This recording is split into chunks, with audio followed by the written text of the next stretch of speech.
Have you ever stood on the edge of a cliff? You know you are safe. You know your feet are planted on solid ground. And yet, there is a pull. A strange, magnetic sensation in your gut that whispers of the fall. You feel the gravity. You feel the danger, even though the danger is not touching you. Now, imagine that this cliff is not a geological formation, but a person. We walk through our lives believing that we are the architects of our own emotional reality. We wake up, we tell ourselves we are going to have a good day, we set our intentions, and we step out the door. We believe that our minds are private fortresses, protected by the walls of our skull, impenetrable to the thoughts and feelings of others unless we choose to let them in. This is the greatest illusion of the human condition. The truth, the scientific, biological, evolutionary truth, is that you are not a fortress. You are an antenna. You are a receiver. And every single person you interact with is a transmitter. Welcome. Today we are embarking on a journey that will be uncomfortable for many of you. We are going to explore the 10th law of power, infection. Avoid the unhappy and unlucky. This law is often misunderstood. It is frequently labeled as cruel, or selfish, or Machiavellian in the worst sense of the word. It seems to fly in the face of everything we are taught about compassion, about friendship, about loyalty. We are taught that a good person sticks around. A good person goes down with the ship. A good person is a sponge for the misery of others. But over the next hour, we are going to dismantle that morality and replace it with biology. We are going to look at why some people are chronically unlucky, not because of the universe, but because of their own programming. We are going to examine the neuroscience of emotional contagion. And we are going to ask the hard question, at what point does trying to save a drowning man turn into a suicide mission? Let us begin with the hardware. To understand why this law exists, we have to look at the human brain. For decades, psychologists treated the mind as an isolated unit. But in the 1990s, a discovery was made in Parma, Italy, that changed everything. A team of neurophysiologists discovered mirror neurons. These neurons are scattered throughout key parts of your brain, the premotor cortex, the supplementary motor area, the primary somatosensory cortex, and the inferior parietal cortex. Their function is simple but terrifying in its implications. When you perform an action, they fire. But when you watch someone else perform that same action, they fire in the exact same way. If you watch someone get pricked by a needle, the pain centers in your brain light up. You don't feel the sharp sting on your skin, but you feel the emotional resonance of the pain. Your brain simulates the experience. This is the basis of empathy. It is why movies make us cry. It is why we wince when an athlete breaks a bone. But it goes deeper than physical action. It applies to emotional states. When you walk into a meeting and sit next to a colleague who is seething with silent rage, someone who is tight-jawed, shallow breathing, radiating hostility, your mirror neurons do not just record the visual data. They physically simulate that rage within your own body. Within milliseconds, and without your conscious permission, your brain sends a signal to your adrenal glands. You release cortisol. Your blood pressure rises. Your digestion slows down. Your muscles microcontract. You have literally caught their anger. You are now chemically identical to the person you are observing. This is the mechanism of infection. And it operates regardless of your intelligence. It operates regardless of your willpower. You can be the most stoic, rational, disciplined person in the world, but you cannot turn off your mirror neurons. You cannot stop your limbic system from trying to synchronize with the tribe. In our ancestral past, this was a superpower. If one member of the tribe saw a predator, they felt fear. Instantly, everyone else felt fear. The infection of fear allowed the group to move as one organism, escaping danger before they even knew what the danger was. Emotional contagion was a survival mechanism. But today? Today we are not running from predators on the savannah. We are sitting in open-plan offices. We are lying in bed next to partners who hate their jobs. We are scrolling through social media feeds filled with the neuroses of millions of strangers. We are using a piece of hardware designed for immediate physical survival in an environment of chronic psychological stress. And the result is that we are dying from other people's diseases. Let's define the pathogen. The law says, avoid the unhappy and unlucky. We must be precise here. We are not talking about the person who has had a bad day. We are not talking about the friend who is grieving a loss. Grief is a natural process. Sadness is a natural response to tragedy. If your friend loses a parent, or loses a job due to a recession, or gets a scary medical diagnosis, that is not infection. That is life. To abandon someone in that moment is cowardice. The infection refers to something else. It refers to a character type. It refers to the chronically unhappy. The perpetually unlucky. You know this person. We all know this person. They are the person for whom nothing is ever simple. Every solution you offer reveals a new problem. Every silver lining has a cloud. If they get a new job, within 2 weeks they have found a nemesis in the office who is out to get them. If they start a new relationship, within a month it is filled with high-stakes drama and misunderstanding. If they come into money, the car breaks down, or they lose their wallet, or they make a foolish investment. The chaos is not an event. The chaos is the atmosphere they breathe. Psychologists have a term for the underlying mechanism here, the external locus of control. People with an internal locus of control believe that they are the authors of their fate. If they fail, they ask, what did I do wrong? How can I adjust? The chronically unlucky person has a rigid external locus of control. They believe that they are leaves blowing in the wind. The world happens to them. The boss is mean. The system is rigged. The weather is bad. The ex-partner was crazy. Because they believe they have no power, they take no responsibility. And because they take no responsibility, they cannot learn. They are doomed to repeat the same loop, over and over again, forever. And this is where you come in. The chronically unhappy person cannot generate their own emotional sustenance. They feel empty. They feel powerless. So, they become vampires. They need to feed on the emotional energy of others to feel alive. They do this through the mechanism of drama. Drama is a cheap form of meaning. It creates adrenaline. It creates focus. When there is a crisis, we feel important. The infector will create a crisis, often unconsciously, and then they will invite you into it. They will call you at midnight. They will pull you aside in the hallway. They will send you the 10-paragraph text message. You won't believe what happened to me. And you, being a good person, being an empathetic person, you open the door. You listen. You offer advice. You say, well, why don't you try this? And they say, yes, but. Yes, but he won't listen. Yes, but I can't afford that. Yes, but it's too late. Pay attention to this dynamic. This is the moment of infection. When you offer a solution and it is immediately rejected, you are not in a conversation about problem solving. You are in a ritual of energy transfer. They do not want the solution. If they accepted the solution, the problem would go away. And if the problem went away, they would lose their identity as the victim. They would lose their excuse for why they are not succeeding. What they want is your validation. They want you to agree that their situation is hopeless. They want you to join them in the swamp. And as you get frustrated, as you try harder to save them, you are pouring your limited supply of optimism and mental clarity into a black hole. You leave that interaction feeling drained, heavy, and irritable. They leave feeling lighter. They have successfully offloaded their anxiety onto you. The virus has jumped hosts. Let's look at this through the lens of history. History provides us with the ultimate case studies of human nature, stripped of modern politeness. Consider the case of Lola Montez.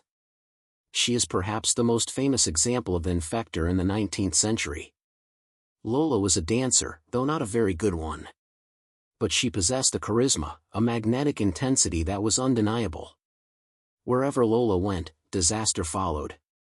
Not for her, she always survived, but for the men who loved her.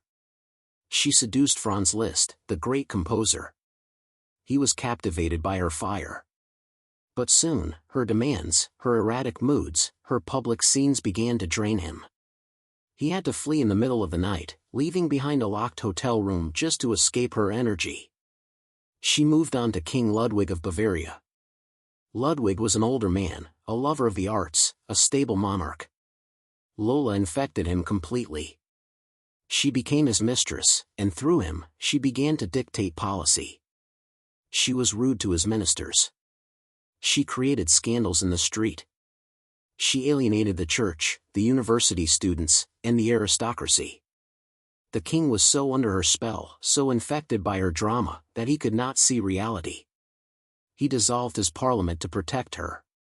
He ignored the riots in the streets. In the end, the infection cost him his throne. He was forced to abdicate. Lola fled to America, leaving a ruined king behind her. Did she stop? No. She went to California during the gold rush. She married a man named Hull, who shortly after fell into a deep depression and died. She took another lover, who died in a mysterious hunting accident. Lola Montez was not a murderer in the legal sense. But she was a carrier of a deadly frequency. She was a whirlwind of chaos. Men were drawn to the whirlwind because it looked like life, it looked like excitement. But the whirlwind has no center. It only destroys. The lesson of Lola Montez is crucial. The infector often appears attractive. They are rarely boring. They are often charismatic, intense, and colorful. They seem to be living at a higher pitch than everyone else. But you must look at the wake they leave behind. Look at their history. Is it a trail of broken friendships? Is it a trail of sudden departures and burned bridges? If someone tells you that all their ex-lovers were crazy, you are talking to the common denominator. You are talking to the infector. And if you think you will be the one to change them, you are the next casualty. Now, let's bring this into the year 2025. The landscape of infection has changed. We have built machines that industrialize the spread of misery. We carry them in our pockets. Social media is the most efficient engine of emotional contagion ever invented. The algorithms that govern Facebook, Twitter, TikTok, and Instagram are not designed for your well-being. They are designed for engagement. And what drives engagement? High arousal emotion. Happiness is a low arousal emotion. Contentment is boring to an algorithm. But outrage? Fear? Envy? These are high-octane fuels. When you open your phone, you are not just looking at information. You are plugging your nervous system into a global grid of anxiety. You are seeing the most extreme versions of human misery, curated and amplified for maximum impact. You read a thread about the collapsing economy, and your financial anxiety spikes. You see a video of a violent confrontation, and your physical safety anxiety spikes. You see an influencer with a perfect life, which is a lie, a fabricated image, and your inadequacy spikes. This is parasocial infection. You are catching the moods of people you do not know, people you will never meet. You are letting strangers vomit their unresolved trauma into your brain while you lie in your bed. There is a concept in computer science called garbage in, garbage out. The human mind works the same way. If you feed it a diet of fear, cynicism, and outrage for 3 hours a day, you cannot expect to produce output that is creative, hopeful, and effective. You are voluntarily poisoning your own well. In the corporate world, the infection is just as deadly, but it wears a suit. Every organization has its carriers. We call them the rot. There is the person in the break room who is always cynical about the new management initiative. Oh, they tried this 5 years ago, it won't work. There is the person who hoards information, creating bottlenecks and anxiety for everyone else. There is the person who uses meetings to vent their personal frustrations rather than solve problems. One toxic employee can destroy the productivity of a team of 10 high performers. There was a study conducted by Harvard Business School that looked at toxic workers. They found that the cost of keeping a toxic worker, in terms of lost productivity, turnover of good employees, and legal issues far outweighed the value of their individual output, even if they were a top performer. It is better to have a hole in your team than to have a virus in your team. A hole is just a lack of resource. A virus is an active destruction of resource. So, why do we tolerate it? Why do we stay friends with the people who drain us? Why do we stay in the relationship that makes us feel small? Why do we keep the employee who poisons the culture? The answer lies in our own psychology. We must look at the savior complex. Many of us are raised with a distorted view of goodness. We are taught that love is sacrifice. We are taught that setting boundaries is selfish. We are taught that if we are strong, we have a duty to carry the weak. This is a noble lie. There is a difference between helping someone who is climbing a mountain and carrying someone who refuses to walk. When you try to save the chronically unlucky, you are often satisfying your own ego. It feels good to be the savior. It feels good to be the one with the answers. It gives us a sense of superiority and control. But this is a trap. It is a codependent dance. The victim needs a rescuer to validate their victimhood. The rescuer needs a victim to validate their goodness. And while you are dancing this dance, you are wasting your life. Think of your energy as a bank account. You have a finite amount of deposit each morning. You can invest that energy in your goals, your health, your family, your creativity. Or, you can spend it paying the interest on someone else's debt. Every hour you spend listening to the circular complaints of a toxic friend is an hour you did not spend building your future. Every ounce of emotional bandwidth you spend managing the moods of an unstable partner is bandwidth you cannot use to pursue your purpose. The opportunity cost is staggering. There is a concept in first aid that is non-negotiable: you cannot save a drowning person if you are drowning yourself. In lifeguard training, they teach you that a drowning victim is dangerous. They will climb on top of you to breathe. They will push you under. The 10th law is the lifeguard's rule for life: do not approach a drowning victim without a flotation device. Do not engage with the toxic without a boundary. And if they pull you under, you must break the hold and swim away. This sounds harsh. It sounds cold. But let us reframe it. Is it nice to enable someone's dysfunction? Is it kind to let someone stay in a state of victimhood because you are too polite to walk away? Is it good to destroy your own potential, the potential you have to do real good in the world, in order to placate someone who refuses to change? No. True compassion requires strength. True compassion requires standards. Sometimes, the most loving thing you can do for a toxic person is to withdraw your attention. When you stop being the audience, the show closes. When you stop being the crutch, they are forced to test their own legs. Now, let's pivot. The 10th law is not just a law of avoidance. It is a law of attraction. Associate with the happy and fortunate. Just as misery is contagious, so is success. So is joy. So is discipline. So is vision. If you sit in a room with 5 people who are fitter than you, you will naturally start to sit up straighter. You will order healthier food. You will catch their habits. If you sit in a room with 5 people who are wealthier than you, you will catch their mindset. You will hear how they talk about money, not as a source of stress, but as a tool. You will see opportunities where you used to see barriers. This is the mastermind principle that Napoleon Hill wrote about. When minds connect, they create a third, invisible force. When you surround yourself with the fortunate, and by fortunate, we don't just mean lucky, we mean people who have constructed their fortune through mindset and action, you are plugging yourself into a different grid. You are hacking your own mirror neurons. Instead of simulating anxiety, your brain starts simulating confidence. Instead of simulating defeat, your brain starts simulating resilience. You begin to metabolize their energy. This is not about social climbing. This is not about being a sycophant to the rich and famous. It is about recognizing that character is transmissible. You want to be around people who have a high agency. People who believe they can change the world.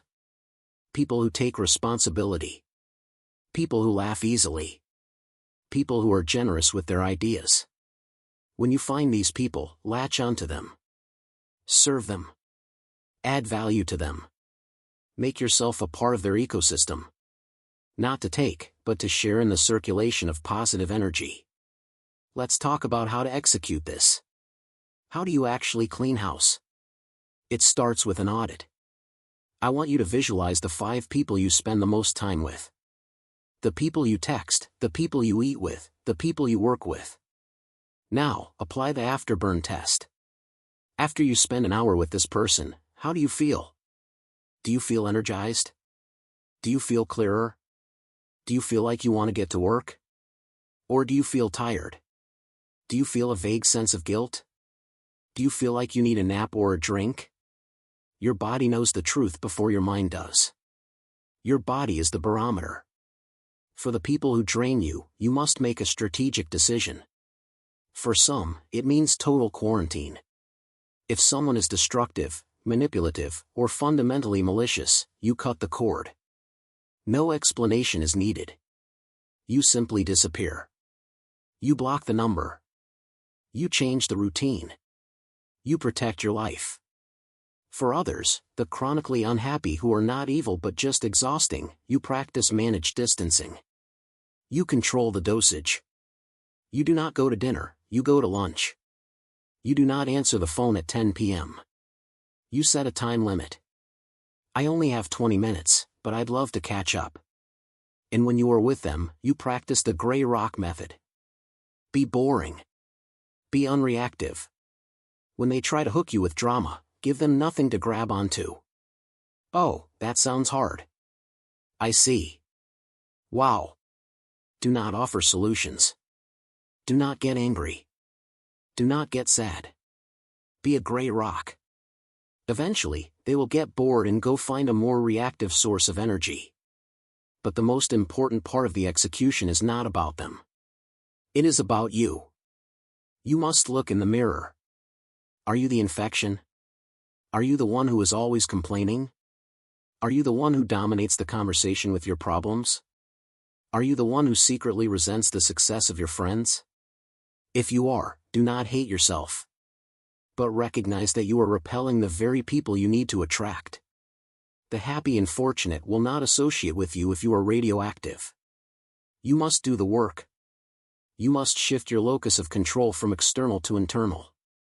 You must stop waiting for a savior and become your own. Because here is the ultimate secret of the 10th law: you attract what you are. If you want to be surrounded by generous, strong, happy people, you must cultivate generosity, strength, and happiness within yourself. You must become a generator of the energy you wish to receive. As we move toward the conclusion of this first section, I want you to think about your life as a vessel on the ocean. You are the captain.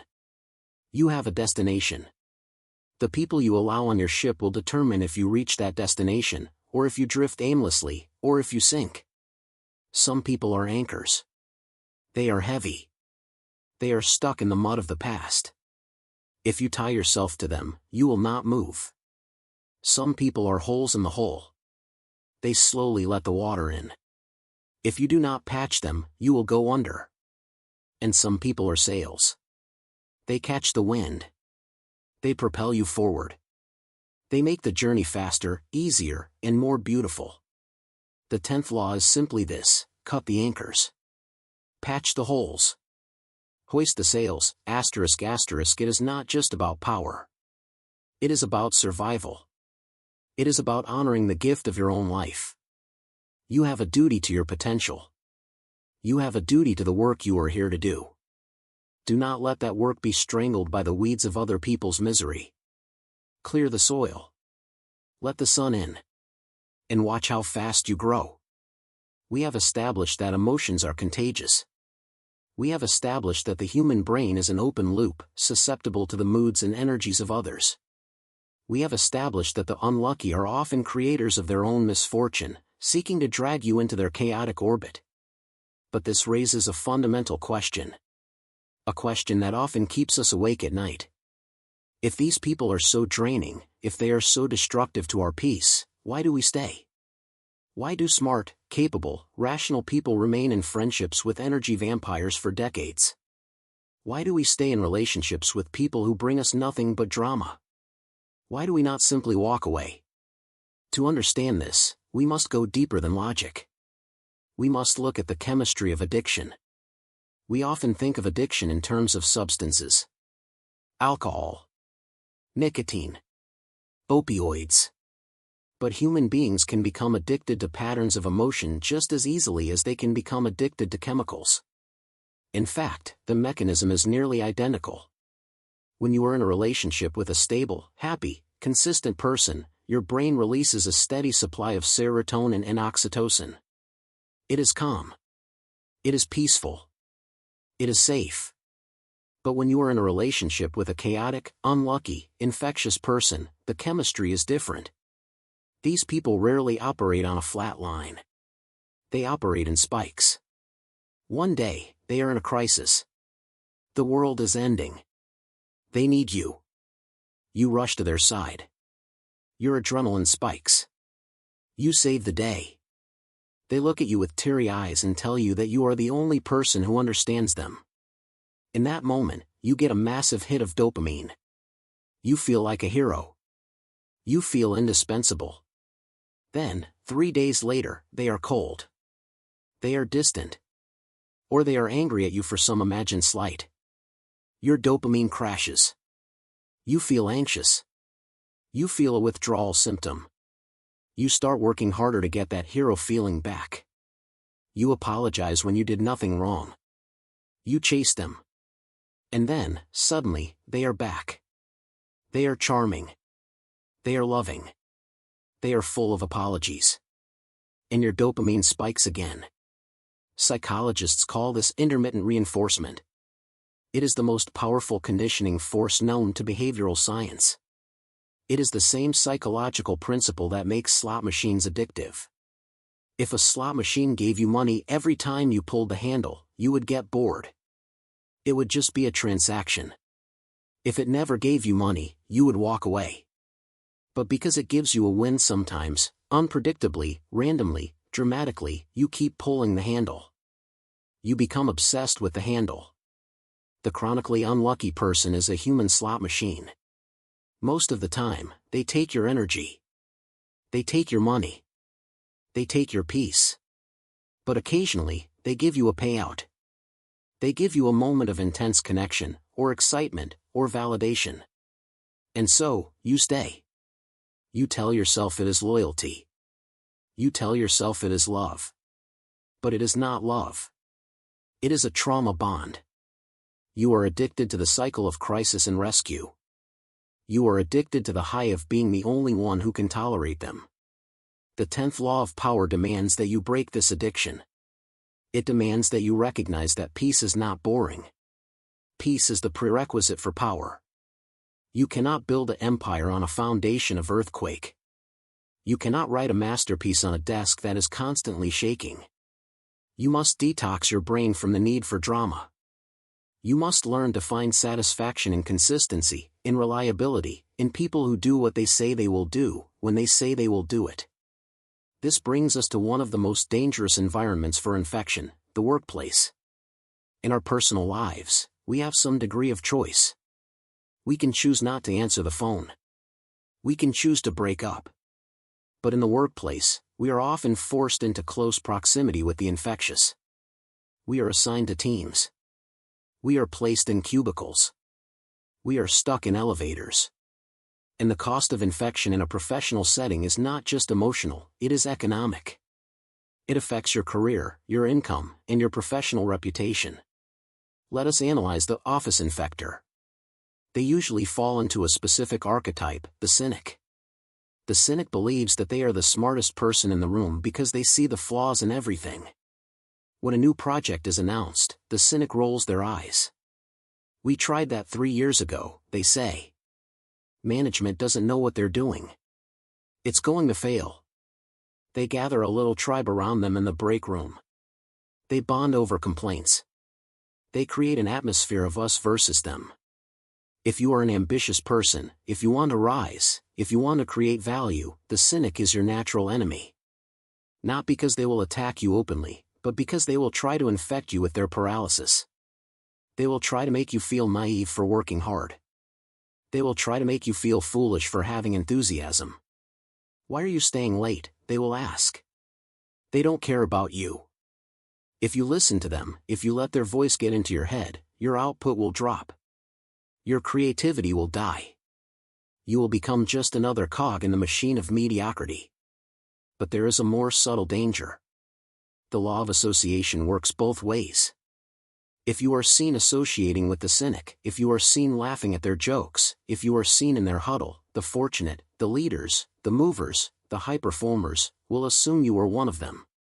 You will be guilty by association. The leaders of your organization are looking for people who bring solutions, not problems. They are looking for energy, not entropy. If you are standing next to the source of the entropy, you will be bypassed. You will be ignored. So, how do you handle the office infector? You cannot simply quit your job every time you meet a difficult person.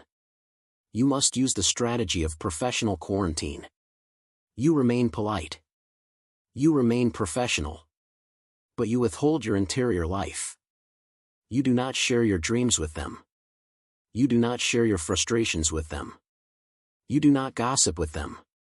When they start their complaint loop, you look at your watch.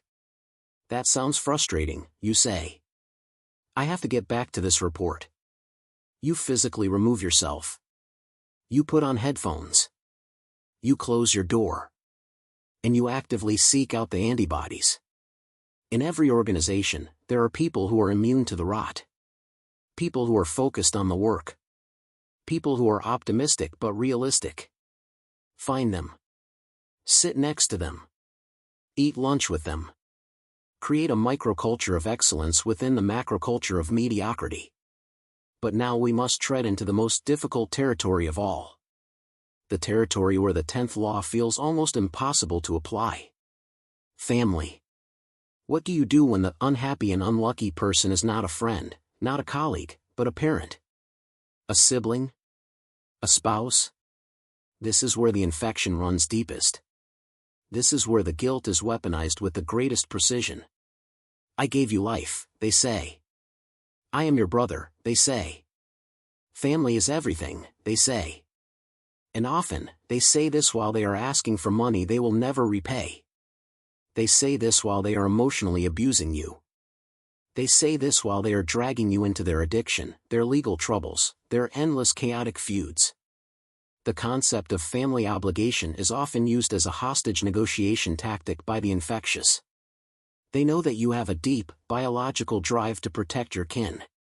And they exploit that drive to ensure that you never leave them, no matter how toxic they become. But we must look at this with cold, clear eyes. Is a bloodline a suicide pact? Does sharing DNA obligate you to share in a drowning? There is a psychological concept called differentiation. It is the measure of your ability to separate your own emotional processes from those of your family. A person with low differentiation cannot tell where they end and their family begins. If mom is anxious, they are anxious. If dad is angry, they are angry. They are a single, fused organism. A person with high differentiation can be close to their family, can love their family, but remains a distinct individual. They can say, I love you, but I will not give you money for gambling. They can say, I care about you, but I will not listen to you scream at me on the phone.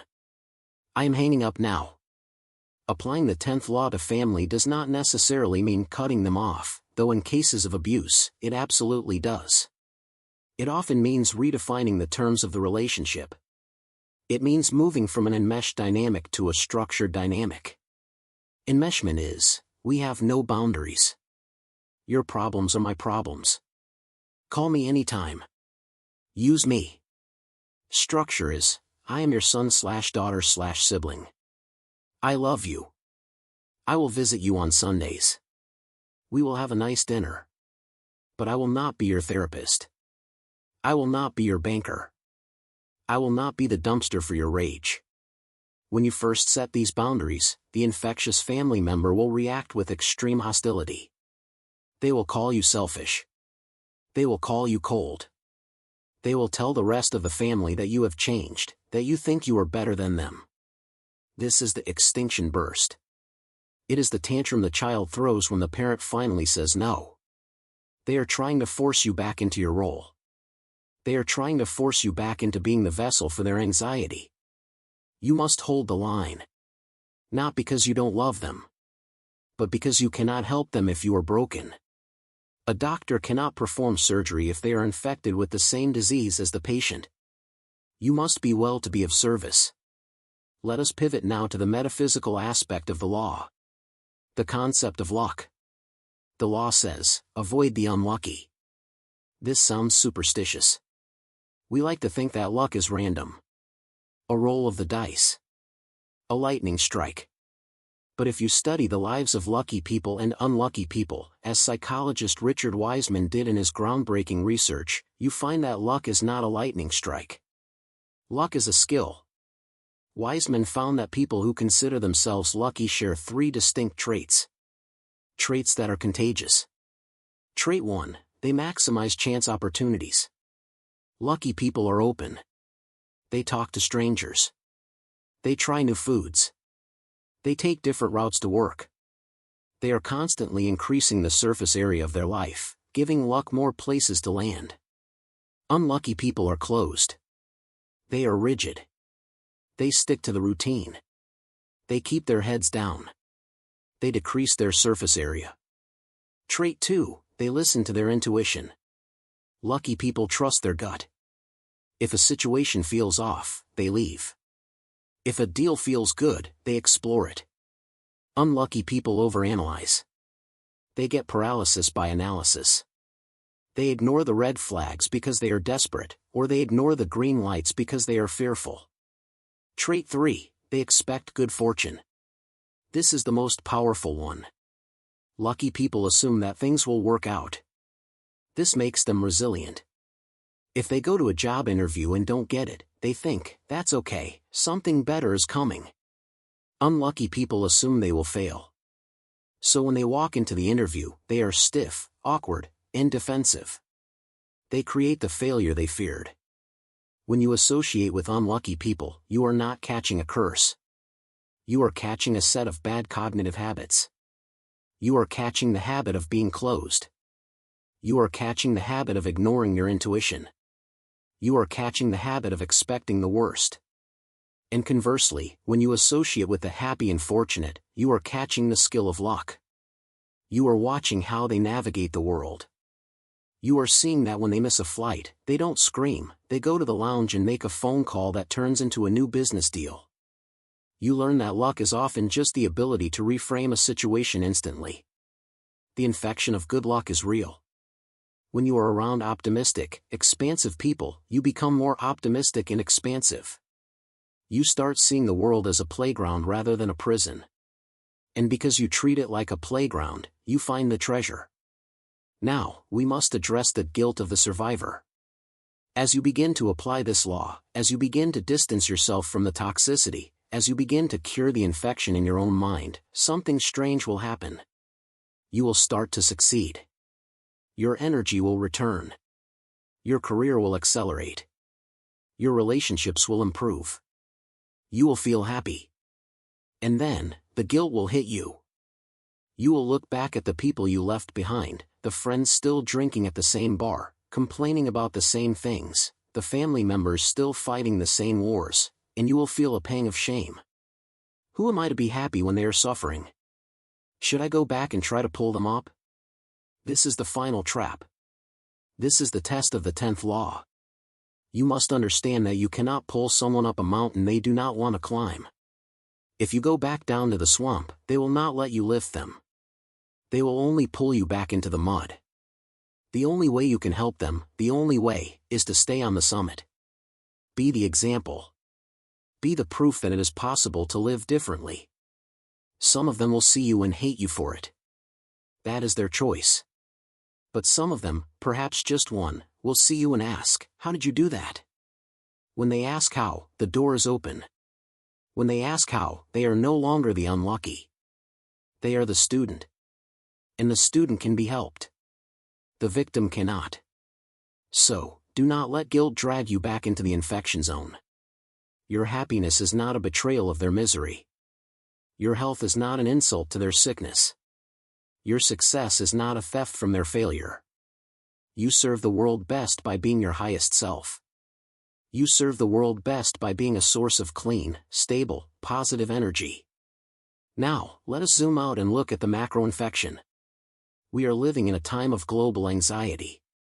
If you turn on the news, you are told that the world is burning. You are told that trust is gone.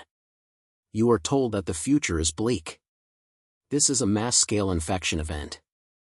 Entire nations can fall into a psychology of the unlucky. Entire cultures can adopt a victim mindset. In such times, the individual who applies the 10th law becomes a revolutionary. To be happy in a time of manufactured misery is an act of rebellion. To be optimistic in a time of cynical despair is an act of courage. To be lucky in a time of learned helplessness is an act of power. You are building a fortress. Not a fortress to keep people out, but a fortress to keep your sanity in. Inside your fortress, inside your mind, inside your home, inside your inner circle, the rules of the outside world do not apply. Outside, there may be chaos. Inside, there is order. Outside, there may be fear. Inside, there is courage. Outside, there may be the infection of the unlucky. Inside, there is the cultivation of fortune. By maintaining this fortress, you become a sanctuary. When the people around you finally tire of the drama, finally tire of the sickness, they will look for a place of rest. They will look for you. Not because you went down to rescue them, but because you stayed strong enough to receive them when they were ready to save themselves. In the final part of this masterclass, we will discuss the practical, step-by-step protocols for social detox. We will look at the specific language you can use to set boundaries without blowing up relationships. And we will go through a guided visualization to physically and mentally clear the infection from your system. But for now, sit with this truth: you are the average of the 5 people you spend the most time with. Look at them. Look at their lives. Look at their relationships. Look at their happiness. If you do not want their future, you must not accept their present. The infection is optional. The cure is a choice. And that choice begins the moment you decide that your peace is more important than their drama. This concludes the second part of our deep dive. We have explored the why, the who, and the cost. Now, we must prepare for the how. We have arrived at the final stage of our journey. We have dissected the anatomy of the infection. We have looked into the eyes of the carriers. We have admitted our own addictions to the drama. Now, we must move from diagnosis to surgery. Theory is useless without execution. Understanding the 10th law of power will not save you if you do not have the courage to apply it. You can know everything about germs, but if you do not wash your hands, you will still get sick. In this final hour, we are going to build your immune system. We are going to construct the specific protocols you need to sanitize your environment, both physical and digital. We are going to learn the language of boundaries. And we are going to learn how to become a magnet for the happy and the fortunate. Let us begin with Protocol 1, the social audit. You cannot manage what you do not measure. Most of us go through life letting our social circles evolve by accident. We are friends with people because we went to school with them. We are friends with people because we work in the same building. We are friends with people because of proximity, not purpose. This ends today. I want you to imagine a table. On this table, you are going to place every relationship in your life. You are going to look at them with the cold, clinical eye of a surgeon. You are going to divide these people into 3 categories. Category 1, the engines. These are the people who leave you feeling expanded. They are the ones who ask you about your ideas. They are the ones who cheer for your wins. They are the ones who are pursuing their own growth. When you leave a coffee with an engine, you walk faster. You feel capable. These people are rare. If you have 1 or 2, you are blessed. Your strategy with them is simple: increase investment. Double the time you spend with them. Category 2, the neutrals. These are the majority. They are decent people. They are not toxic, but they are not driving you forward. They talk about the weather, sports, the news. They are comfortable. Your strategy here is maintenance. Keep them, enjoy them, but do not let them crowd out the engines. Do not give them your prime hours. Category 3, the anchors. These are the infected. The chronic complainers. The drama addicts. The victims. The people who make you tired just by seeing their name on your phone. Your strategy here is detach. Now, how do you detach? This is where people fail. They think they need to have a dramatic confrontation. They think they need to call the person and say, "You are toxic, goodbye." Do not do this. That is just more drama. That is just feeding the infection. You use the strategy of the slow fade. You become busy. You become unavailable. When they text you with a crisis, you wait 4 hours to reply. And when you reply, you keep it short.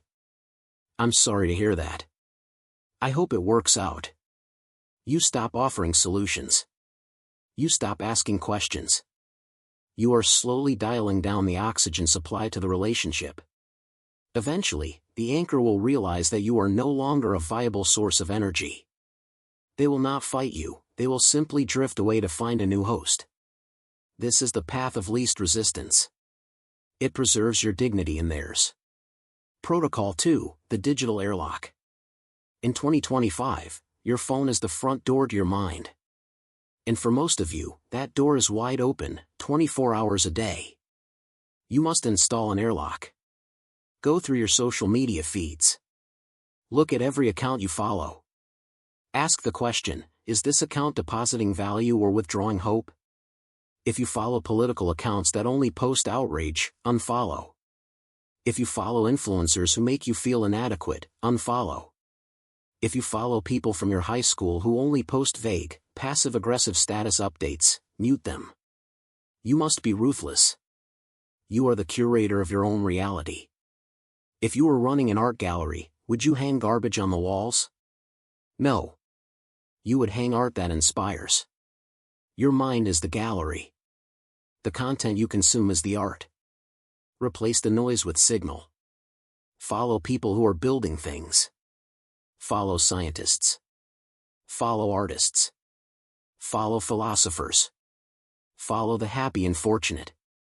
Hack the algorithm. Force it to show you the beauty of the world instead of the ugliness. When you change your input, you change your output. Protocol 3, the internal purification. This is the hardest protocol. You must cure the infection within yourself. We all have a little bit of the unlucky inside us. We all have a tendency to complain. I want you to try an experiment. It is called the 7-day complaint fast. For the next 7 days, you are not allowed to complain. About anything. You cannot complain about the weather.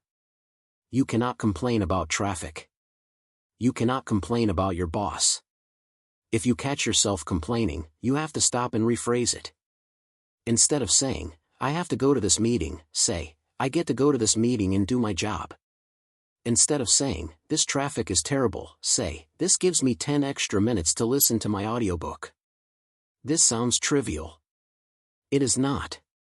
It is neurological rewiring. When you stop complaining, you starve the neural pathways of victimhood. You force your brain to look for the lucky perspective. After 7 days, you will feel different. You will feel lighter. And you will notice something amazing: the unlucky people will stop talking to you. Why? Because you are no longer vibrating at their frequency. You are no longer fun for them. You have immunized yourself. Protocol 4, the magnet strategy. The 10th law says to associate with the happy and fortunate. But how do you get them to associate with you? High-value people are protective of their time.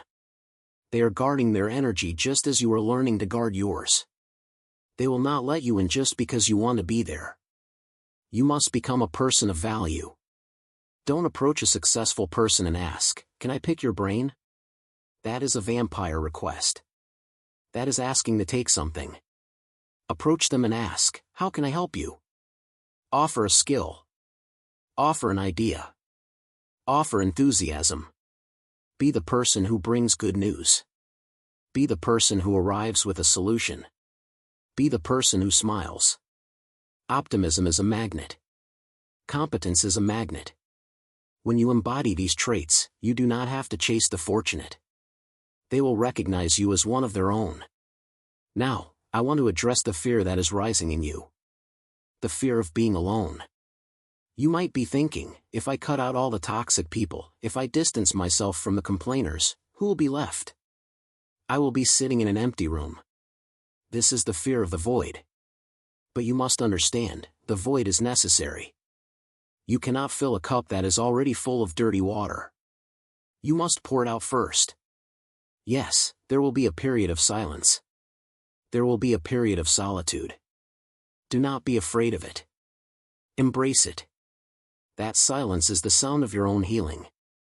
It is the sound of your nervous system resetting itself after years of chronic stress. In that space, you will rediscover who you are. You will rediscover your own interests, your own voice, your own power. And then, slowly, new people will enter that space. People who match your new frequency. But they cannot enter until you make room. Let us seal this knowledge with a visualization. I want you to take a deep breath. Close your eyes for a moment, if you can. Imagine you are standing in a white room. It is clean. It is bright. It is peaceful. This room represents your mind. Now, imagine there are cords attached to your body. Dark, heavy cords. They stretch out of the room, connecting you to the unlucky people in your past. You can feel the pulse of their anxiety traveling down these cords. You can feel the drain on your heart. Now, imagine you have a pair of golden scissors in your hand. These scissors represent your will. They represent the 10th law. Visualize yourself taking the scissors and cutting the cords. One by one. Snip. Snip. Snip. With every cut, you feel a release of pressure. You feel your energy returning to you. You feel your chest expanding. The cords fall away. The dark connection is broken. You are not angry. You are not hateful. You are simply free. Now, look at the door of the room. It opens. And walking in are the happy and fortunate. They are glowing with health. They are smiling. They are carrying tools, books, instruments. They are not here to drain you. They are here to build with you. Feel the difference in the atmosphere. It is light. It is electric with possibility. Open your eyes. This is not just a visualization. This is your future, if you choose it. We are coming to the end of our masterclass. You now possess a dangerous piece of knowledge. You know that misery is not just a feeling, it is a mechanism. You know that you are not immune. And you know that you have a choice. The world will try to pull you back. The unlucky will try to make you feel guilty. The algorithm will try to make you feel afraid. This is the gravity of the world. But you have the power of escape velocity. Remember the words of the German poet Goethe, "Tell me with whom you consort, and I will tell you who you are." Your associations are your destiny. If you want a life of power, a life of joy, a life of impact, you must protect the gates of your soul. Do not be the sponge. Be the filter. Do not be the victim. Be the architect. Do not be the infected. Be the cure. As you go forward into your day, look at every interaction as a transaction of energy. Ask yourself, am I richer or poorer for this conversation? And have the courage to act on the answer. The 10th law is hard. It is uncomfortable. But it is the law of life. The healthy organism avoids the disease. The strong mind avoids the rot. You are a healthy organism.